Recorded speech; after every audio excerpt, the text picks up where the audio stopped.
is surveilling parents going to school board meetings, I'm firing those people. If they're colluding with tech to censor dissent, I'm firing those people. So we'll go in and clean house. I am not going to do what Donald Trump just proposed, build a $1.7 billion new headquarters for the FBI in D.C. That's not draining the swamp, that's deepening the swamp. I want to take agencies, get them out of D.C. and get them in other parts of the country, because what's happened is you have this massive class of bureaucrats that are centralized in D.C., and it's almost become, they're a separate class of society. So it's like the rest of us are citizens, and they're kind of in elite bureaucratic status where it doesn't even matter what the elections do. They just do what they want. That ends. We need to reconstitutionalize the federal government, and that means going in as president and using your powers under Article 2 of the Constitution to ensure constitutional accountability. Haven't had a president that's been willing to do that in quite a long time. I'll be willing to do it, and people in D.C. are going to hate us for it because, look, the dissatisfaction we have with what's gone up there, it's the opposite for them.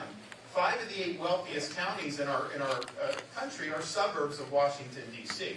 So when things aren't going well out here, they're going very well for the people that are politically connected. And we're going to break up that gravy train, and they don't want that. And that's part of the reason, if you look, I've had more money spent against me on ads and everything than all the other candidates combined. I've had more money spent against me than Biden and Trump have had combined. And there's a reason. They go after the person that they think is going to be a change agent, and they're invested in maintaining their current privileges and stuff. So I think that, if I got people shooting at me, special interests, if I got media attacking me, for a Republican voter, that should be the best endorsement you can possibly have, that, hey, maybe this guy's actually going to get stuff done.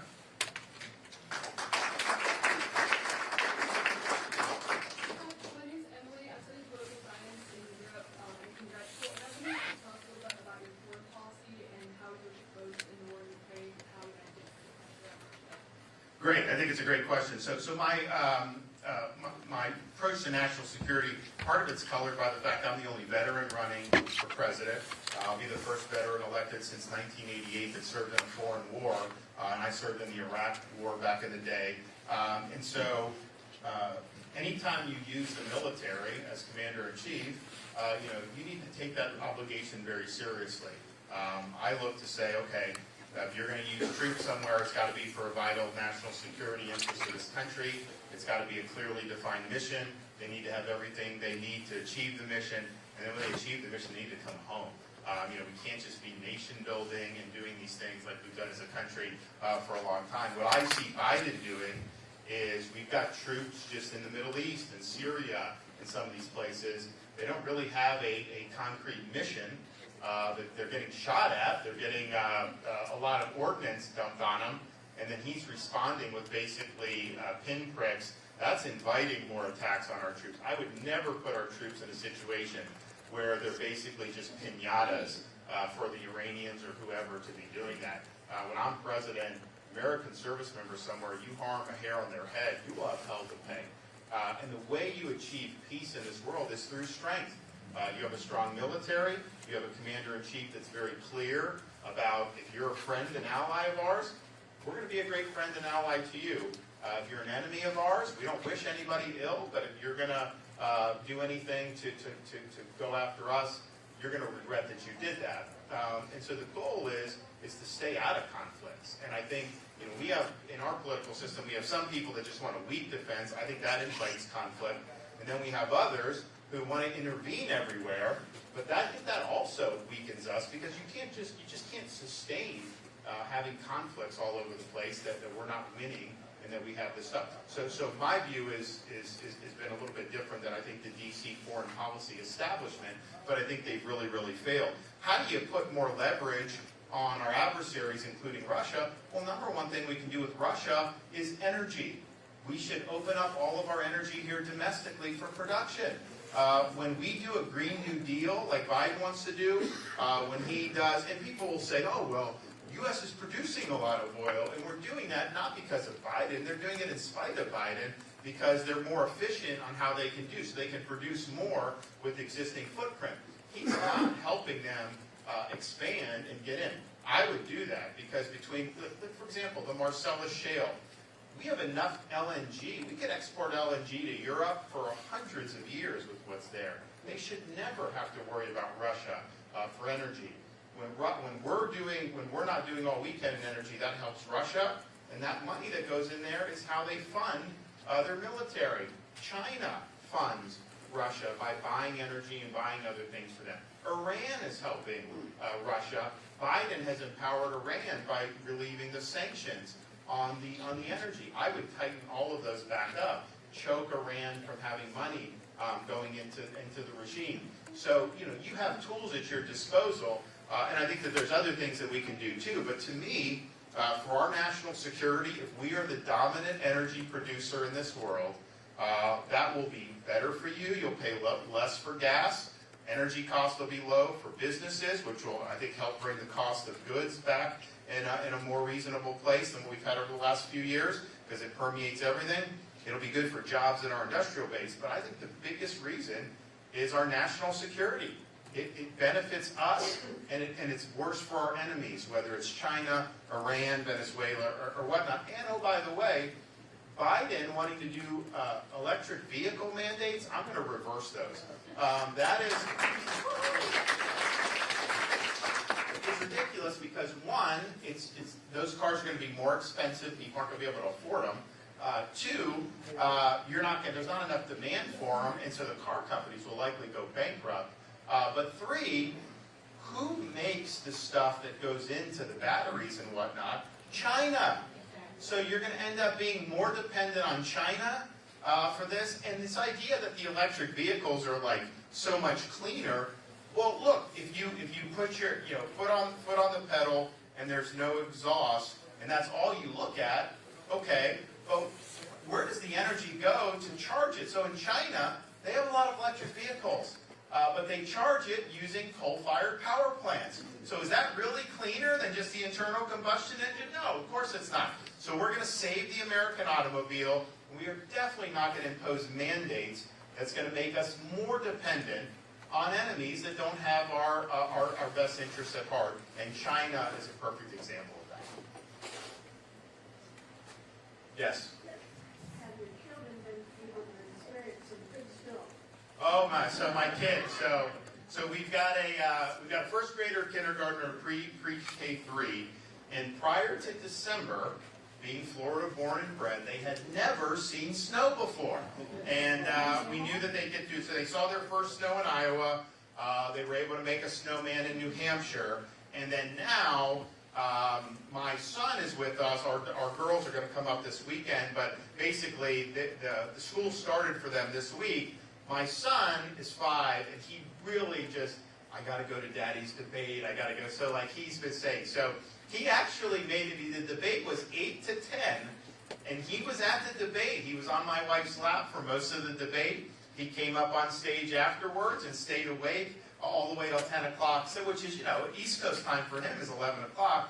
So he was a real trooper with that, and he appreciated, he likes the debates, he likes watching this stuff, he'll repeat some of the lines or whatnot. But I promised him today that he and I would have a snowball fight when I got home. I mean, it's going to be, I don't know, he may even be sleeping, it's going to be a long day, but I do owe him a snowball fight. So we are going to do it, and they like it. They said, when they first saw the snow and played in it, they said, Daddy, we like, I was like, what do you like better, the snow or the beach? And they're like, Daddy, we like the snow better. And I was like, oh, so you don't want to live in Florida? And they're like, no, we want the snow in Florida. I'm like, it doesn't work that way, kids. You got to choose north or south. And you know what? I think it's fun being in the snow, but once the novelty wears off, you'll start to appreciate Florida a little bit more in January and February, believe me. Yes. So I'm glad you addressed the EV thing.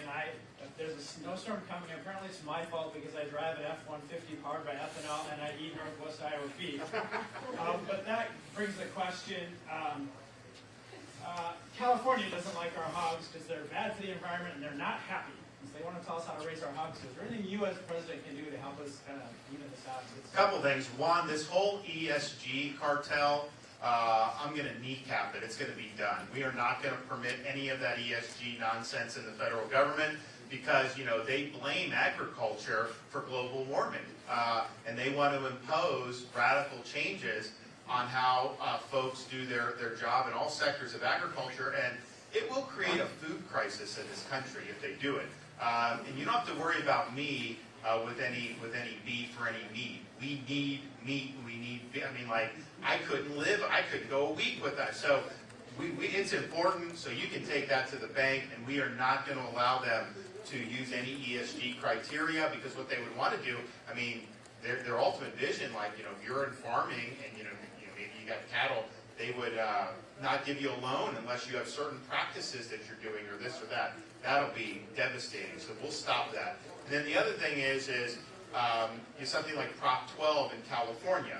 So California does a ballot initiative called Prop 12, and it was something about how basically, you know, how you treat the hogs. And I mean, like, the average person voting on that probably has no connection to any of this stuff.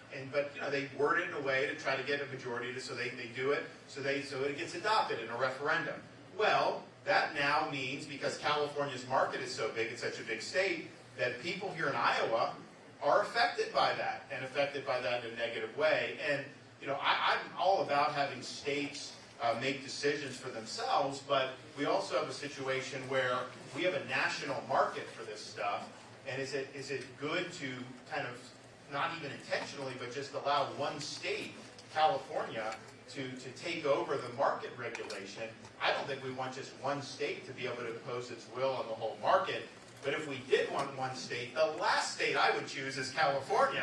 I mean, are you kidding me? So, I mean, just think about this. So, I did a debate with the governor of California with Sean Handy a couple months ago. And, you know, I researched more stuff about them. And I learned a lot about all these states in Florida, because anytime these blue states do dumb things, more people flee to Florida. So I talked to these folks, and we go through all this stuff. Well, California has imposed a more aggressive EV than what Biden has done. So they have said, and it hasn't taken effect yet, but at some point in the near future, every new car sold in California must be electric. So, one, that's going to make affordability difficult. It's going to cause the price of used cars to go through the roof. It's going to absolutely crush working people. And I think it's going to cause a lot of the auto dealers to go bankrupt, because these cars are just going to pile up on the lots. But that's bad enough. What's even worse is 2 days after they did that, announced that, they did an announcement statewide in California that all EV owners do not plug in your electric vehicle. The grid does not have enough capacity to handle this. And I'm thinking to myself, okay, so you're going to want another 10, 20 million of these things? You can't even do it? And that's the thing. They have rolling blackouts in California. Biden's Green New Deal is basically attacking reliable energy while also forcing mandates so that you're going to use more off the electric grid with vehicles and the like. So that's like the worst of both worlds. So you're going to end up having blackouts nationally. That will happen on a rolling basis. So we have got to stop that. So ESG, Green New Deal, we're going to stop it. The reality is, and we talked about this in debate a little bit, you know, China's building 2 coal plants a year. Now, I'm not a global warming alarmist like Biden says, oh, he'd rather have a nuclear war than global warming. I mean, give me a break. But if that's something that you care about, why would you go after America and cause a lot of harm there when China is far outstripping anything America would be doing in the negative? They're adding way more with what they're doing. So, but they don't do anything about any of that. So I think a lot of it is they have a political agenda, and they want to impose this control over our society. So we'll stop that, and I think it's really, really important. And there's no way you can run our society without basic, traditional, reliable energy. You just need to, and that'll be true for the rest of our lives, even the little one here. That'll be true, and I do think there'll be more innovation in the energy space. And I'm for nuclear. I'm for all the above, you know, as it gets determined. But to say that somehow Green New Deal, electric vehicles is going to fix everything, it's going to cause a lot of problems. Yes. With the war in Israel right now, with your president, how do we bolster our support for Israel Because right now in the world, it's really cruel to hate Jews. But if this problem is not stomped out vociferously now, they're going to hit us here because we are weak as can be. Well, look, I think two things that you said. One is the border is the way people can infiltrate this country right now. And there are terrorists that have come across the border. Of course, out of 8 million, it would be statistically impossible for that not to be the case. And we know people have come from all over the world, over 100 different countries. The government has no idea who these people are. And so it's a huge security vulnerability. That's why it's a day one issue for me. And I think in terms of what could impact the safety of this country most likely and directly, I'd say the border is probably one, just in the sense that there likely will be a terrorist attack. And so we've got to take care of that. Now with Israel, the thing that they need from us more than anything is just to say we support their right to defend themselves to the hilt. We'll do that in public and private. We're not going to try to undercut that. We understand that when you have a terrorist group like Hamas that wants a second Holocaust, that you can't just sit there and allow that to happen. I mean, we would never accept anything like that in this country, any threat like that. So they have a right to end the threat once and for all.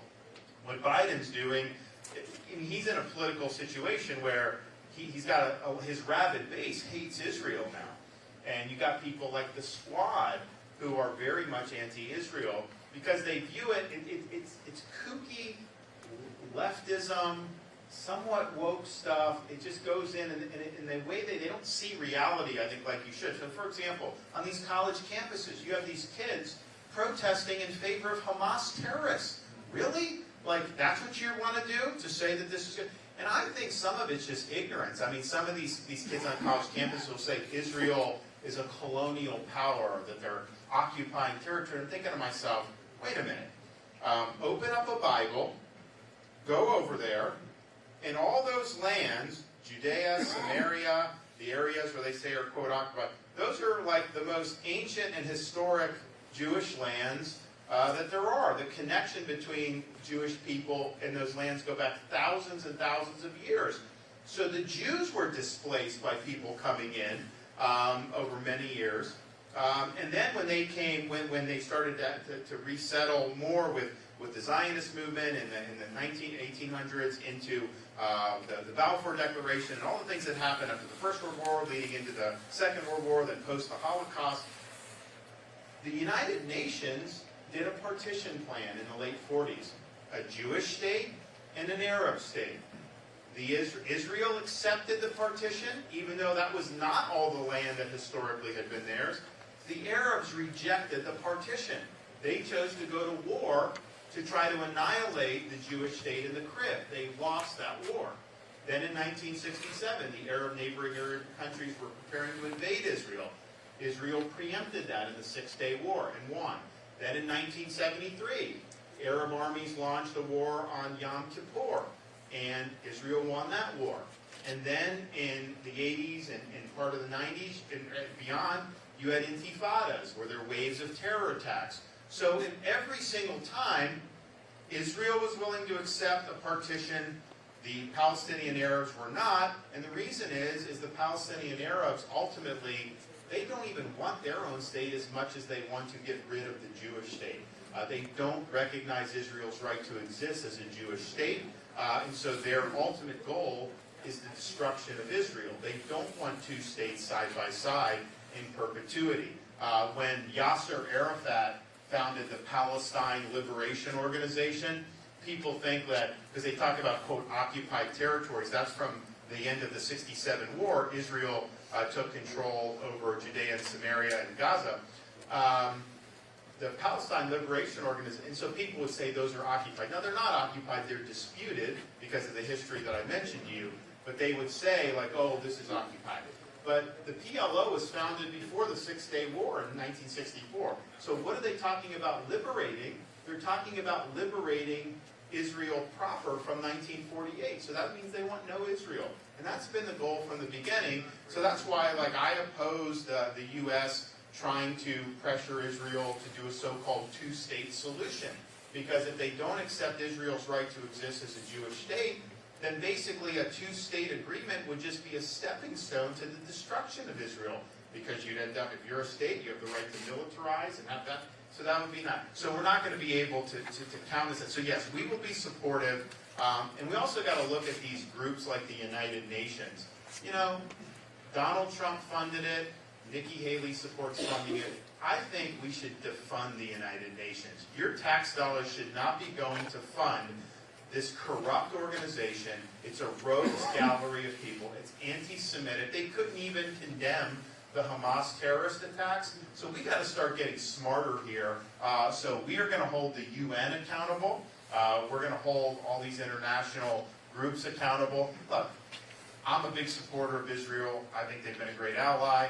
I also just, you know, when you think about the Judeo-Christian tradition that informed the founding of the United States, it goes, you know, all the way back. That's where it happened. You know, you can go, if you ever get a chance to go, you can open up a Bible and walk. And it's history, like right there. So it's a unique piece of real estate, and I think the connection to the United States and just Western civilization is very, very important. And so there's a lot of reasons why I have strong support. But not everyone has to have that. You don't have to agree with Israel's policies. That's fine. But you know, when you have all these people who only focus on Israel, and they ignore every other country who do a lot of really bad stuff, only concern you have is the world's only Jewish state, well, obviously, I think you have an agenda at that point. And so we'll fight back against those people, and we'll make sure that Israel has a strong ally and that they're able to defend themselves so that they don't have to be at risk of a second Holocaust. Yeah.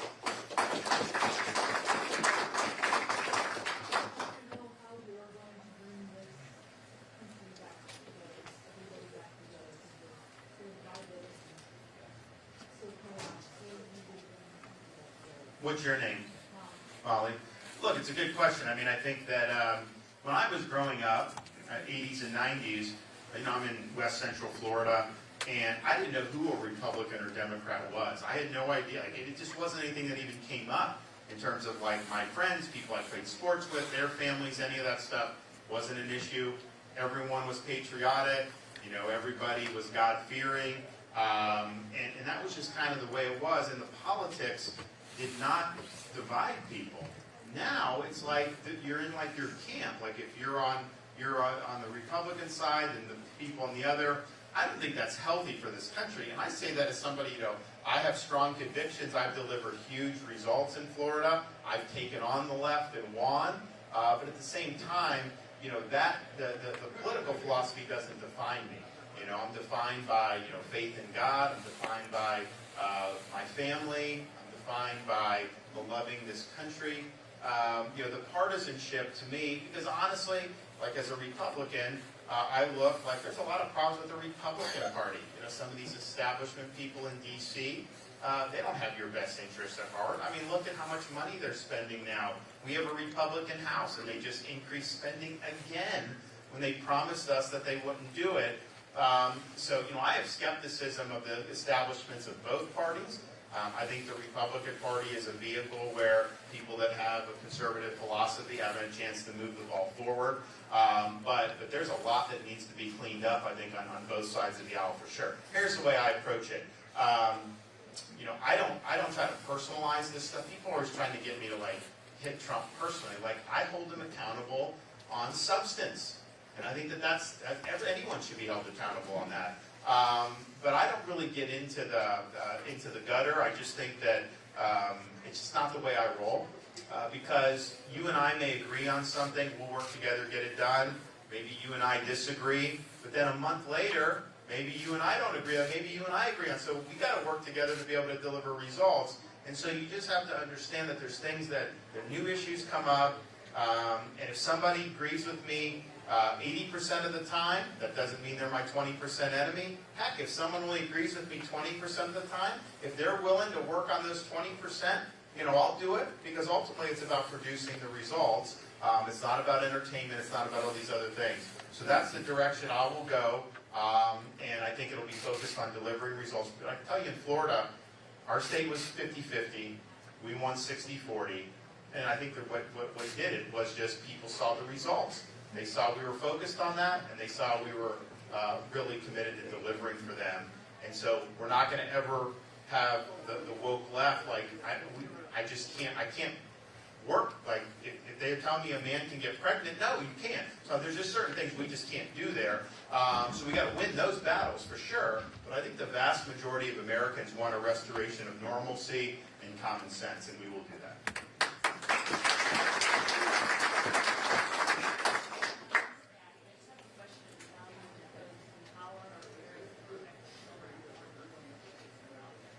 Well, Patty, that's a very important question, because if we don't get this right, then you can get national security right, taxes, budget, but if we're not being there for our kids, if we're not giving them good environments where they're learning and growing up in healthy environments, then none of this stuff's even going to matter. So I'm a dad of young kids, so it's important for me and my wife. In Florida, what we've done a Parents' Bill of Rights. Parents have the right to direct the education and upbringing of their kids, and it's reflecting, I think, something that used to be viewed common sense. Now it's more contested. School systems are there to serve the community, to serve students and parents. They're not there to supersede the rights of parents. They're not there to impose the agenda they want for the kids. No, they're there to provide a basic education. And so we've ensured that's how it is in the state of Florida. You also, as a parent, have a right to know the curriculum that's being used in your school, kids' school. Now, they kind of brought it up in CNN that they say it's a book ban if a parent objects to having a pornographic book in school in like a 6th grade classroom. That's not banning the book. You can buy it as adults. I mean, if that's something you want to do and you want adult material, heck, go look at Hunter Biden's laptop for all I care. That doesn't mean it belongs in a 6th grade classroom. So that's just what we have to say. And the media, when they're trying to say it's like a ban, they won't even defend. No one will defend some of this stuff. So we have something in Florida, because this is true around the country. Parents would be concerned about this. They'd bring this stuff to like a school board meeting. They'd start reading, and it's very graphic. And the school board member said, you can't do that here. You can't do that here. And they're just like, well, okay, if you can't do it at a school board meeting, how is it okay for a 6th grade? So we have in Florida, if a school board will not let a parent recite whatever it is in public, then by definition it's not appropriate. I did a press conference about a year ago because they say, it's book ban, so we call it the book ban hoax, because it is. So we did the press conference exposing the book ban hoax. Before I spoke or any of the parents spoke, we just played a video, 2-minute video of what the parents had been objecting to. The local news stations cut their feed because they said it was too graphic to put on the 6 o'clock news. Well, again, I asked, if it's not appropriate for the 6 o'clock news, is it really appropriate for a 5th grader? Of course not. So I think that empowering parents is a way to ensure that we don't have the ideological indoctrination. We had the fight against Disney to ensure gender ideology wasn't put into the schools. I mean, just think about it. I mean, I have a 1st grader, I have a kindergartner, I have a pre-K3. The idea that you would be telling kids of that age that their gender is a choice, or trying to sow doubt on this stuff, that is wrong. That's an agenda, and that's harmful. So that is no, and we're not doing that. And then I think you'll look even beyond the K-12, higher education. And I think the federal government probably has more of a role here because there's so much federal money that goes. But universities should not be indoctrination camps. Universities should be about the pursuit of truth. They should be about promoting academic rigor, and they should be about preparing students to be citizens of this republic. That's what we're doing in Florida, because my view is taxpayers are funding these public universities. It should reflect the best interests of the state and state policy and what voters have asked for.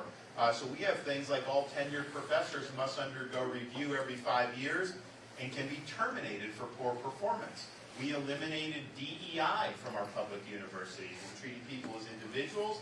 We're not going to divvy them up in ethnic or racial groups and then prejudice. Like if you're Asian, you get treated worse, or if you're white, you get treated worse under DEI. Give me a break. We're not doing that. So we got rid of that. But I think as a federal government, part of the reason universities are is because of the accreditation cartel. And the federal government chooses which accreditors are valid or not. Most of the accreditors push the universities towards more of an indoctrination model.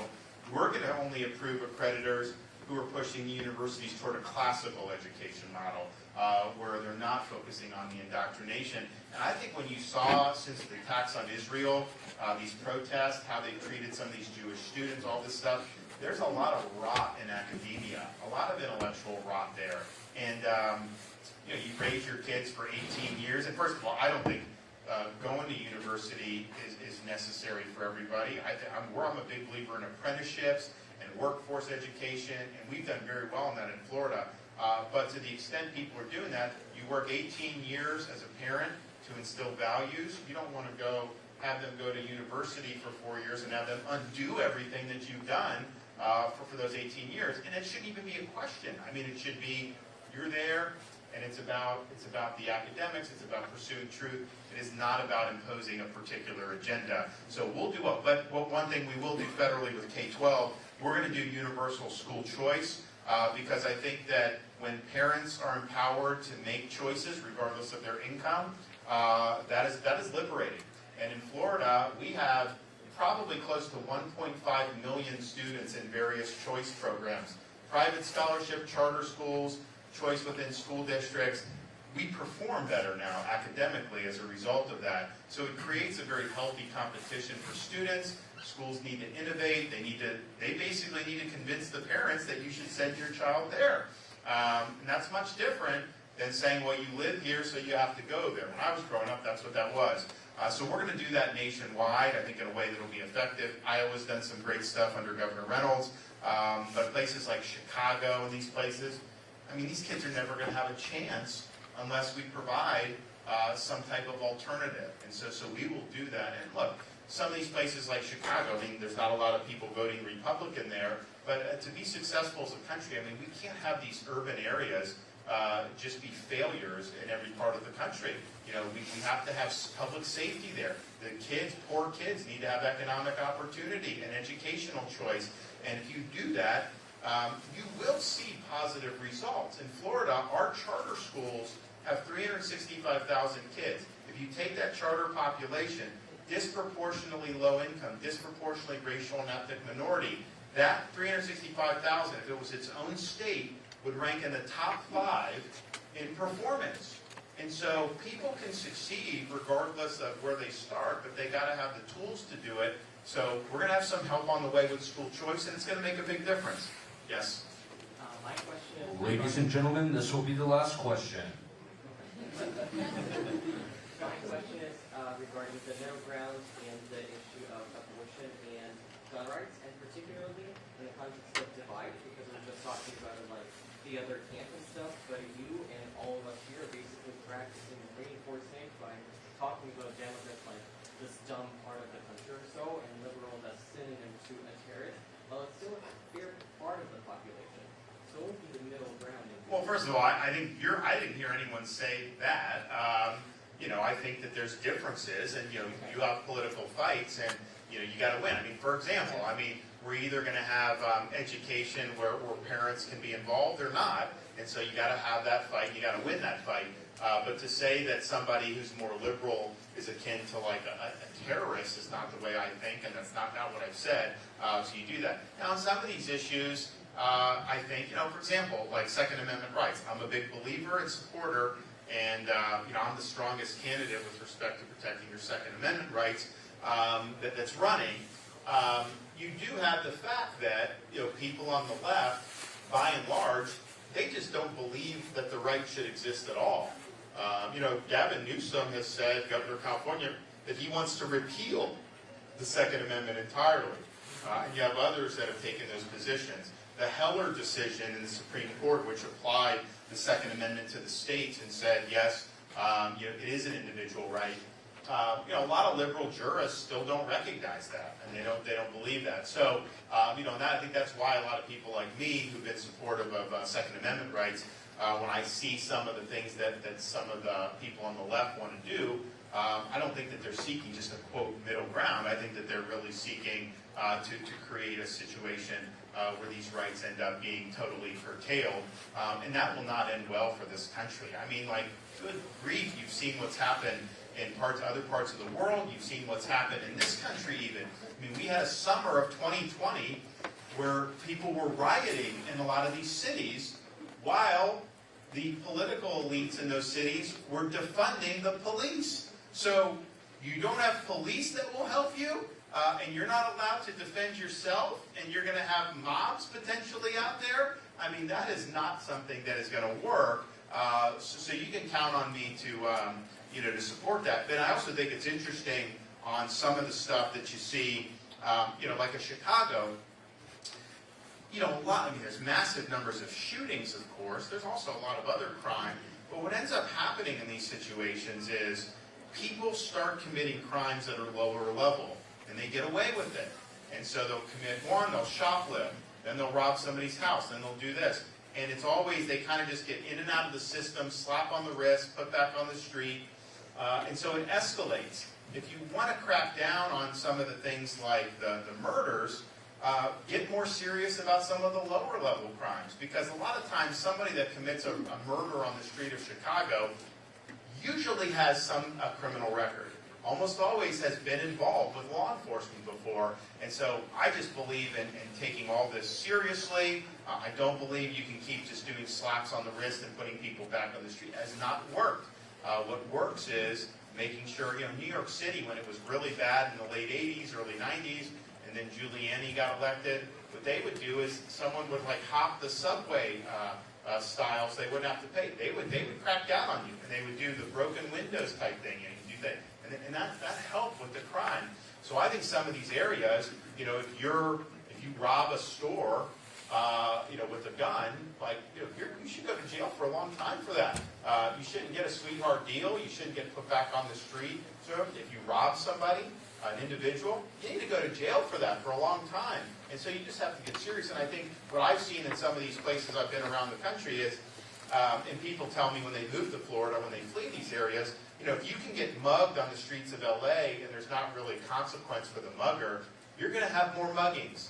If you can have your house broke into in San Francisco and the person doesn't get prosecuted, you're going to see more of that. If you can do carjackings and steal people's cars you're going to see more of that, and that's what happens. And so we need law and order. I think it's a culture that develops where people know they're going to be held accountable if they violate the law. That will show, you'll see a lot of effects from that, positive, downstream. If you do the opposite, you're going to see crimes escalate, and you're likely to see more of these really serious things. Well, final thought is, we're a few days away here. It's going to be cold on Monday. But I can tell you this. You look in Florida, folks that, I get a kick, people that did not vote for me in the primary in 2018 when I was running for governor, when they come up to me and say, yeah, I didn't vote for you in that primary. Man, did I make a mistake? You've done a great job. And then even people that voted for me in the primary were like, yeah, I liked you. I knew you'd be a good governor, but you did so much better than I could have possibly imagined. So that's what I think you'll get with me. We'll work very hard focused on your issues, not about me. It's always about you and about fixing the country. And I'm somebody that, instead of over-promising and under-deliver, you promise things, you deliver on your promises, and you over-deliver on your promises, and that's what I'll do. So would love to have your support. Thank you all.